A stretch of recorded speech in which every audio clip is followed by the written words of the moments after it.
ready? The SEC, ACC, Power 5, and more. It's the Afternoon Drive with Jake Wimberly. Let's go dominate, man. Have some fun. Here we go. On ESPN 105.9 The Zone and online at thezone1059.com.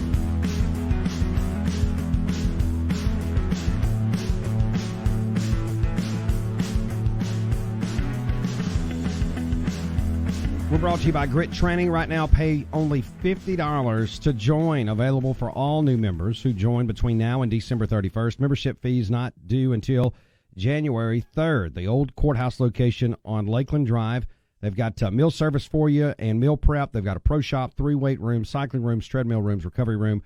Everything you need under one roof. Grit, Jam Athletics with a cheer, Mako Swim, you name it, they've got it. Batting cages as you get ready and start thinking about baseball for that young one. Everything of football players. Hey, you got Sprint Turf out there. You can get out there and train as well. Grit-ms.com. Also on Facebook.com/grit-ms. Steve Robertson, always kind enough to give us some time, as it is Monday, talking post, now numbers on football, and, of course, before you know it, it's going to be National Signing Day. Steve, welcome in. How are you?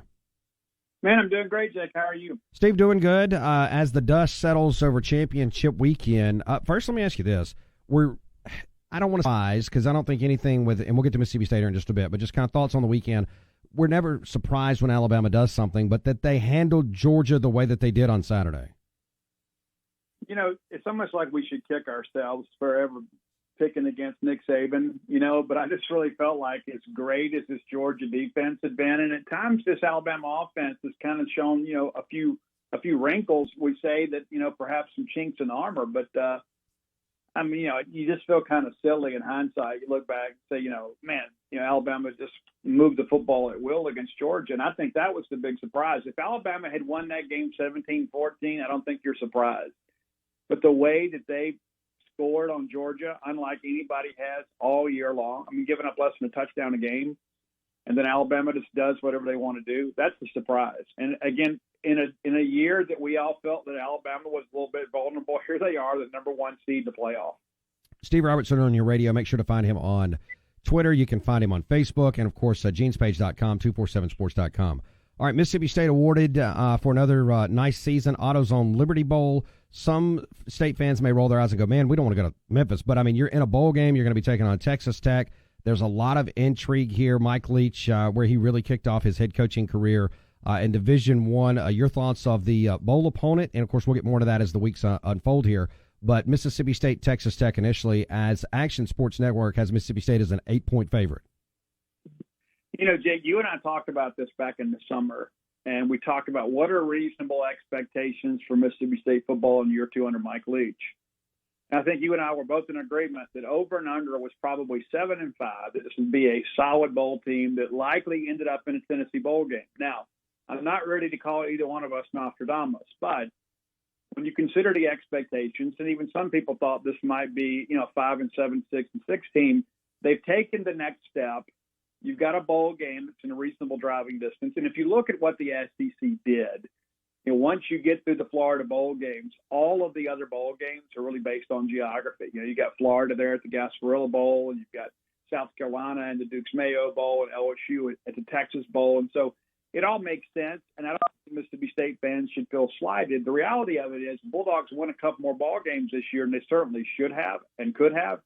Then you're in the Florida bowl game, and you don't have to leave it up to that sort of stuff. You could be in Florida. And at the end of the day, again, State makes a solid stride, but they could have been a more distant stride, but Mississippi State just couldn't quite finish a couple things. I think you just answered Millwood's question on the Cowboy Maloney's text line. He says, I have a question. Am I the only one who feels Mississippi State should have been in a better bowl?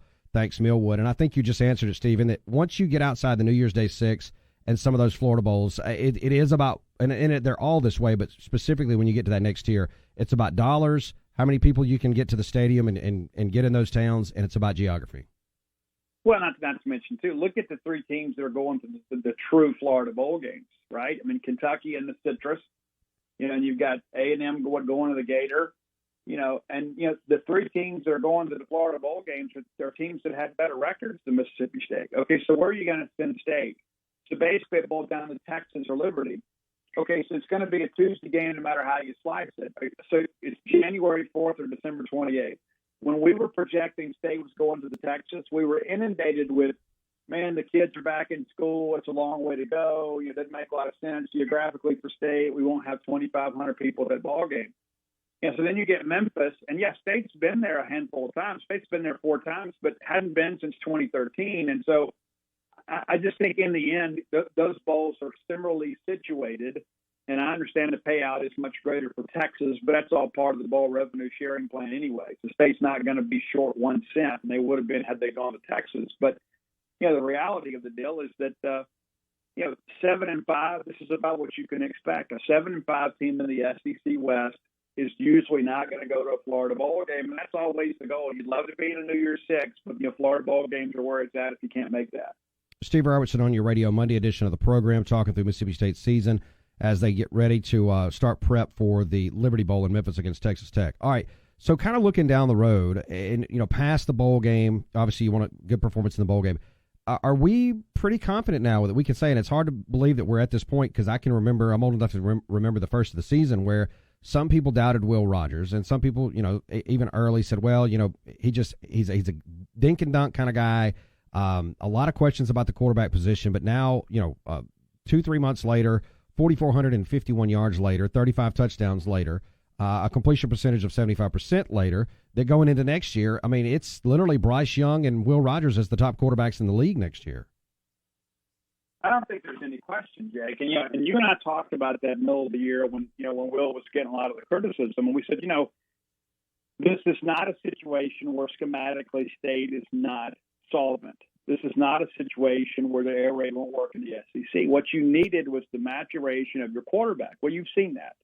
So now all of a sudden, Will's playing well, so the offense is running like a sewing machine. So people are like, hey, let's get excited about this.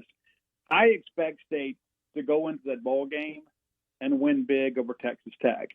And I think that is going to be a launching pad for a bona fide Heisman candidacy for Will Rogers. Will he win it? Don't know. But I think the numbers and the system are there for him to be very, very successful next year. This offense is going to return just about everybody from a skill position standpoint. You got to shore up those tackles, of course, with Charles Cross leaving. That's a big loss. I don't know if you feel that same emergent need at right tackle, but the reality is you have to have a blindside blocker in this league. But Will Rogers has a chance to be one of the most marketable quarterbacks in the country next year. Steve, what is, if we do have any, the status of Malik Heath after a pretty bad accident over the weekend?